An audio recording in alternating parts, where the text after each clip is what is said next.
Good morning बच्चों। आज हम आपको संस्कृत का अगला चैप्टर पढ़ाने जा रहे हैं।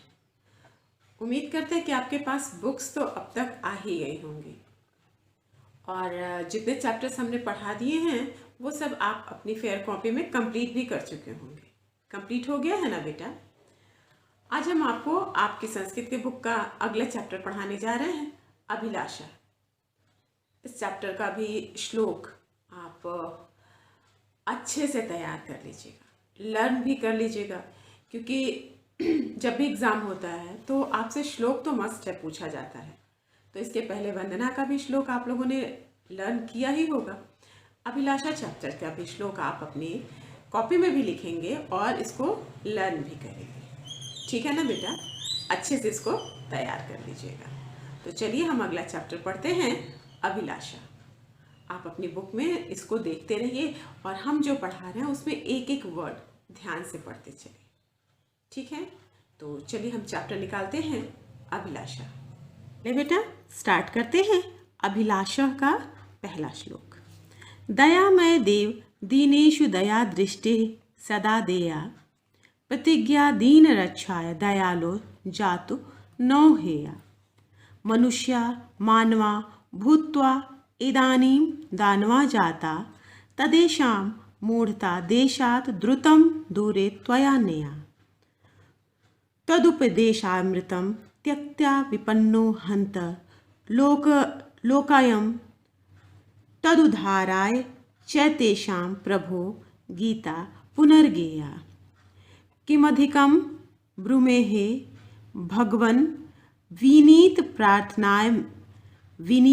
प्रार्थनाय केयं यदेत बालकाः स्ववीयाः प्रभो नो विस्मृतं नेयाः। एक बार हम आपको फिर से इसको पढ़ा दे रहे हैं, एक एक वर्ड क्लियर करते चलिएगा बेटा। जहाँ चीज़ें समझ में ना आए वहाँ हमसे पूछिएगा। दयामय, दयामय मतलब दया से युक्त। देव, हे ईश्वर, हे प्रभु। दीनेषु, दीनेषु मतलब होता है जिन पर दया की जाए। दया दृष्टि, दया दृष्टि का मतलब होता है, हम एक एक वर्ड की मीनिंग भी यहीं पे आपको क्लियर करते चलते हैं बेटा। दया दृष्टि, दया दृष्टि का मतलब होता है, इसका मतलब होता है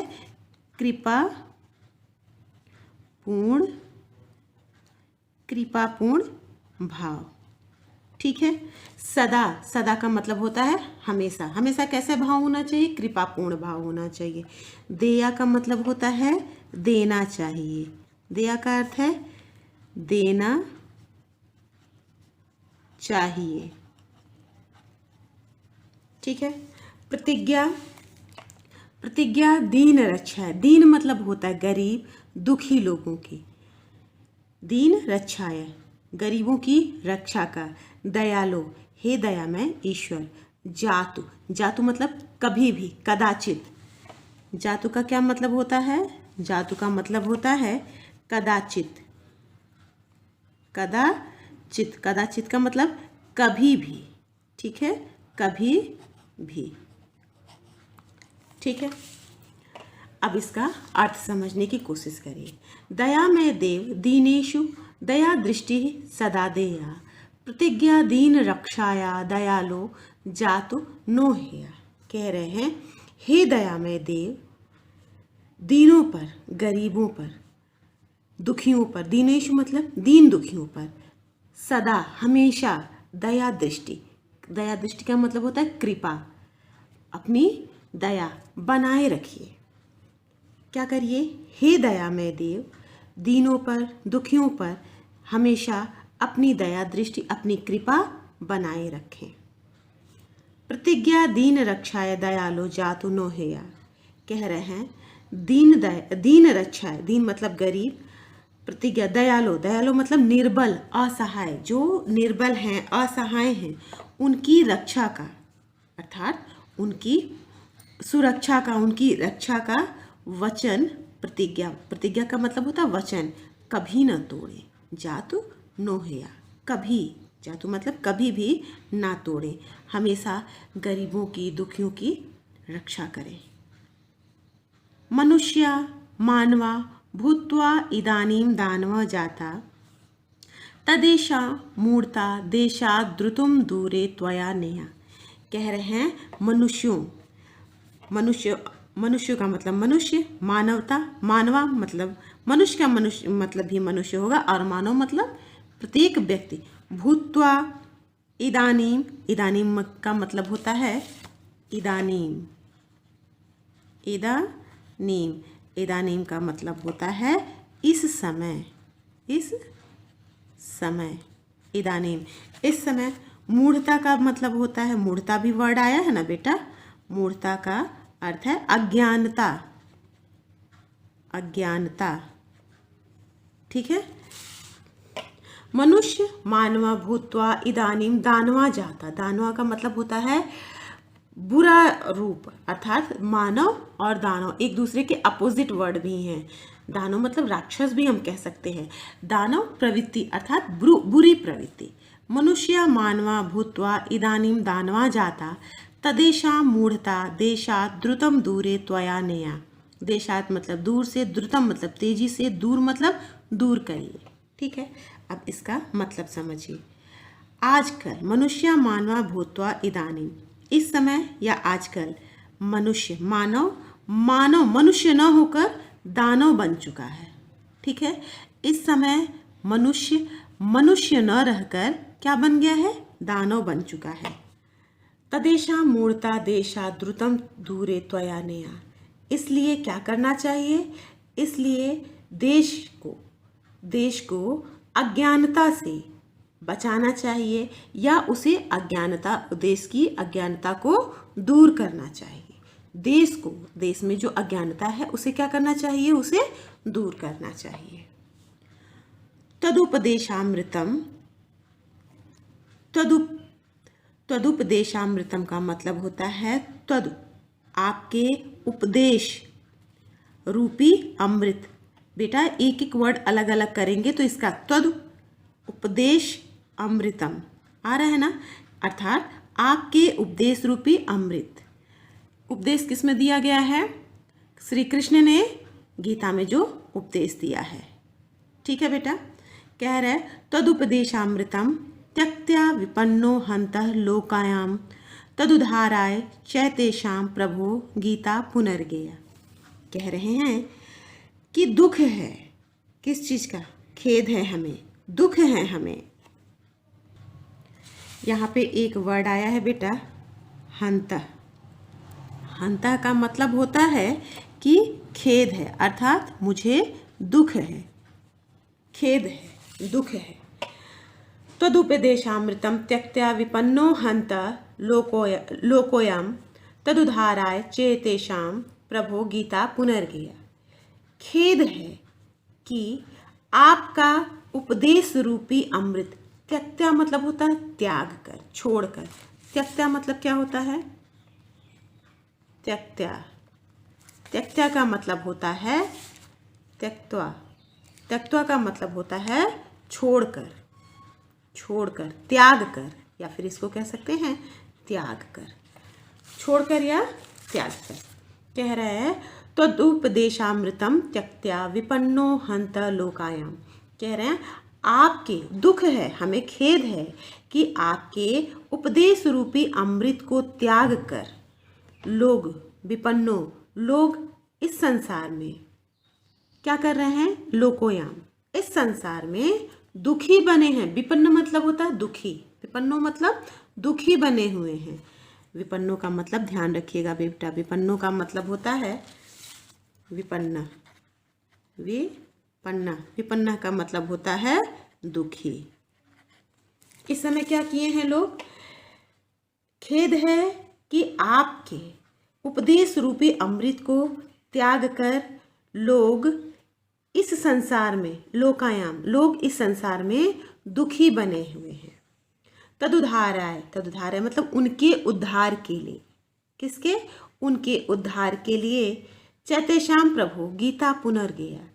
कह रहे हैं तदुद्धाराय उनके उद्धार के लिए प्रभु एक बार गीता पुनर्गेया। गीता जानते हैं ना बेटा, हिंदू धर्म की एक पवित्र ग्रंथ है गीता। कह रहे हैं हे प्रभु आप गीता को पुनः सुनाइए, एक बार पुनः सुनाइए। किसके उद्धार के लिए? मनुष्यों के उद्धार के लिए, क्योंकि मनुष्य अब के रूप में अब क्या हो रहा है? मानव के रूप में अब दानव बन गया है। ठीक है। किमधिकम ब्रूह में भगवन विनीत प्रार्थनयकेयम यदेते बालका स्वय्या प्रभो नो विस्मृतिम नेया। किमधिकम का मतलब होता है क्या कम और क्या अधिक। किमधिकम ब्रूमेहे का मतलब होता है कहें। आपको हम इसीलिए एक एक वर्ड की मीनिंग भी बताते चलते हैं। लिख के तो हम आपको भेज देंगे, लेकिन आप जो सामने हम पढ़ा रहे हैं इसे भी ध्यान से देखते चलिए। कहें मतलब आप पुनः बोलें। किमधिकम ब्रूमेहे भगवन, हे ईश्वर आपसे क्या विनय करें। विनीत प्रार्थनाकम, क्या विनय करें अर्थात क्या प्रार्थना करें। यदेत बालका स्वयो प्रभो नो विस्मृतम का मतलब होता है भुला देना, किसी चीज को भूल जाना। विस्मृत करना का मतलब भूल जाना। नेया, हे ईश्वर बस इतनी प्रार्थना है, विनीत प्रार्थना में इतनी प्रार्थना है कि हम सब आपके ही बच्चे हैं, आपके ही बालक हैं, आपके ही बच्चे हैं। विस्मृतम नेया, हमें नो मतलब नहीं, विस्मृत मतलब भुलाइएगा, हमें कभी भुलाइएगा नहीं। किससे प्रार्थना की जा रही है? ईश्वर से। एक बार फिर आप इस सबको समझ लीजिए, हम एक बार फिर से इसको क्लियर कर दे रहे हैं। दयामय देव दीनेषु दया दृष्टि सदा देया, प्रतिज्ञा दीन रक्षाया दयालो जातो न हेया।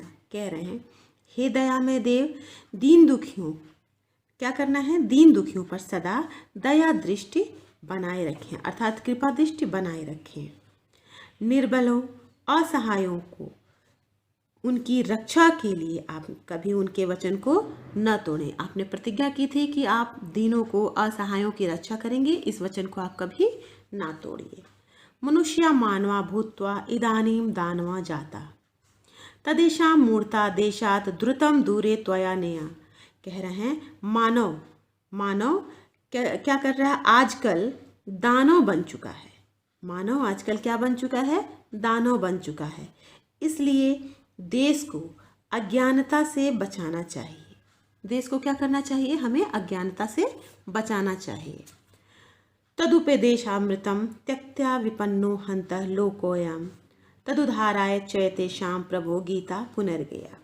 कह रहे हैं कि दुख है हमें, खेद है हमें कि आपके उपदेश रूपी अमृत को त्याग कर इस संसार में दुखी बने हैं। लोग क्या बने हुए हैं? गीता के उपदेश को त्याग कर कैसे बने हुए हैं? दुखी बने हुए हैं इस संसार में। लोग यहाँ मतलब इस संसार में। तदुधाराय चैतेषाम प्रभो गीता पुनर्गया। हे प्रभु उनके उद्धार के लिए आप एक बार पुनः गीता को गाइए। किमधिकम ब्रूमहे भगवन विनीत प्रार्थनाएं में केयम यदेते बालका स्वय्या प्रभो न विस्मृतो नेया। हे ईश्वर, हे भगवान, आपसे और क्या विनती करें और क्या प्रार्थना करें। बस इतनी ही प्रार्थना है कि हम सब बच्चे, हम सब बालक हैं, आप हमें भूलिएगा नहीं। ठीक है बेटा। विस्मृत, मैंने जितने भी वर्ड मीनिंग मुझे लगे कि हाँ ये आपके समझ में नहीं आएंगे, इसलिए मैंने इसे एक बार क्लियर कर दिया। आप इसे भी अपनी कॉपी में लिख लेंगे। वर्ड मीनिंग आपके बुक में जो है वो तो आप लिखेंगे ही लिखेंगे, मैंने जो बताया उसे भी आप अपनी कॉपी में कंप्लीट कर लेंगे। इसके बाद भी और बेटा सबसे बड़ी बात, आप इस श्लोक को लर्न जरूर कर लीजिएगा। ठीक है बेटा, लर्न करिएगा इसे, और उसके बाद ये चारों श्लोक आप अपनी कॉपी में आज की डेट डाल के इसे कंप्लीट कर लीजिएगा।